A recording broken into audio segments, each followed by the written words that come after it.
तर सर आमची वैयक्तिक वहेती जमीन चालली सरीस आणि पडक पण चालली. पडक आणि वहेतीला काय समान? हा, आमची पडक बी असली तर आम्हाला सोन्यासारखी समान आहे ती. आमच्या म्हशी चरत्यात 50-50 त्या जमिनीमध्ये. आमचा दुधाचा व्यवसाय आहे. काय मागणी काय? हा, आमची मागणी काही नाही. जो शक्तीपीठ हे आता चालू रोड जे आहे हे शक्तीपीठ आहे.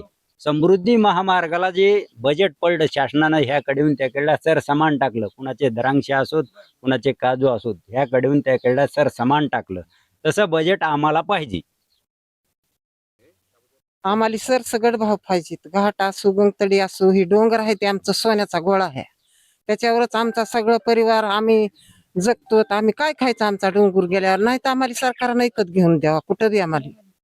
आमची एवढीच आमच्या शेतात मोजणी आहे. शक्तीपीठ महामार्ग चाललाय, आम्ही त्याला अडवू शकत नाहीत. पण आमच्या आज तुमची पडक जमीन अथवा वहीत जमीन असं तुम्ही भेदभाव करायला, ह्या भेदभाव जमणार नाही. आज आमची पडक असली तर आज आमचं सोनं आहे. आमचा उद्योग व्यवसाय दुधाचा त्याच्यावर धंदा चालू आहे. आमच्या लेकराबाळांनी काय खायचं? लेकराबाळा कुठं धाडायची? आम्ही जगायचं कसं? एक तर शेत पेरले तर आमच्या रानात डुकरं हरणं येऊ देत नाहीत. आणि आता पेरलेले बघितले का तुम्ही? धानं काहीतरी येऊ दिलं नाही. आता हे आम्ही मुद्दाम पडक पाडलेत. आपलं शेती करायची नाही, शेती परवडणार, दुधाचा धंदा करायचा, त्याच्यातून व्यवसाय करायचा, पोट भरायचं. जगायचं कसं आम्ही डोंगरातल्या लोकांनी? काय मागणी काय? आमची मागणी आम्हाला योग्य भावात आमची शेती घ्यावा हीच मागणी आहे. घाटावर वेगळे, डोंगरात वेगळे, पडक वेगळे असं काहीच नाही. वर्षा बालासाहेब मुंडे. आजपर्यंत आम्हाला नोटीस बी आली नाही.